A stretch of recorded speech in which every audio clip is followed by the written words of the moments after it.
Hey, I'm Dr. J. Welcome to my kitchen. I'm going to show you one of my favorite corn salsa recipes. It's stuff I always have on hand, either in my freezer or in my pantry or actually in my refrigerator. It is the season for corn right now, y'all. It's fabulous. So I have 3 ears of corn that I've already cooked. You could actually have this frozen and just defrost it. This was actually 3 fresh ears of corn that I had previously cooked, and I just shucked it, cut it down. We're all good. But you could also use grilled corn, which is so good. Just like rotate it like 3 minutes, like kind of per side as you get each side of it. It'll come out so good and you get that little char flavor. But anyways, this is how we're gonna start. So we got 3 ears of corn. I always have this in my pantry. Rotel is just so good, or something like it. It doesn't have to be the particular brand. So 1 can, I did get most of the juice out. Got 1 can of, this is a little tidbit pineapple. It's 8 ounces. Again, I got most of the juice out. This is 1 cup of organic black beans that I drained and rinsed. 2 scallions, and I love the white and the green, so don't throw all that out. It's delicious. So 2 scallions there. This is a 1/4 cup of fresh cilantro that I just chopped up. And then this is a hidden secret flavor bomb.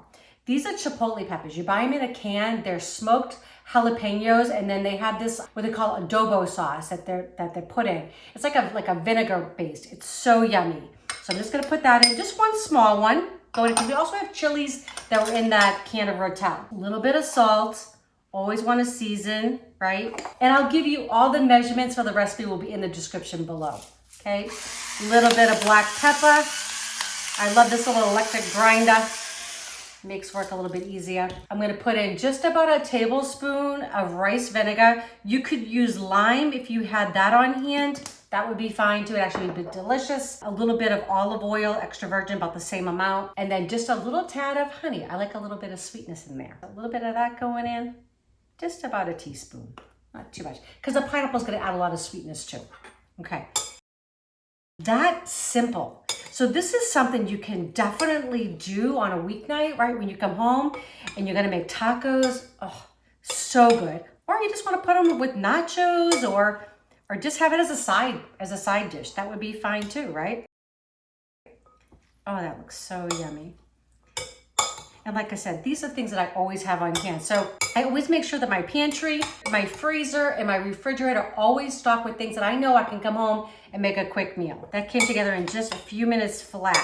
We're gonna get this tasted for you in just a second. So what do you think? It's colorful. I mean, and you saw how quickly that came together, that was right? fast. Just grabbed a few things from the pantry, already had the cooked corn. So, I mean, you can do this. I want to hear when you guys make this, let me know how you liked it.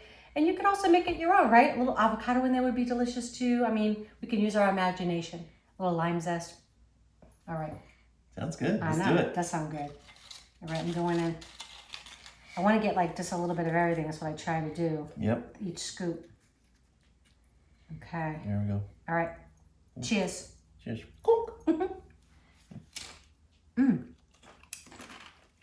Oh, so good. That is so yummy. I just got a kick from the chilies too. Yep, just a little bit. A little bit, but not too hot. Yep. So I use mild, and the chipotles aren't too spicy. But if you're afraid of spice, you can leave them out. A little bit of acid, a little bit of sweet from that pineapple and from the honey. It's so good. It's just there's so much flavor happening. Yes. First you the pineapple, and then the cilantro, and then I love the beans in there. I know. And you know I love corn. I know you do. So I know. so good. It is the That's season really for it. delicious. I mean, you can also make this in the winter because you can have your frozen corn, so that's fine too. I know. I'm gonna just Right? you Is keep it- talking. I'm just gonna. Well, I'm actually we're gonna make tacos later, and this is gonna go on top. I'll share that recipe with you too. If you love these recipes, please share with your friends and families. We'd also love to hear some of your ideas. If you have different things or different ways that you all like to make it, please send us all the comments below. We'd love to hear. And don't forget, if you have not subscribed yet, please do. And don't forget to click that bell. That way you know when our next video is coming out. All right, love y'all. Enjoy.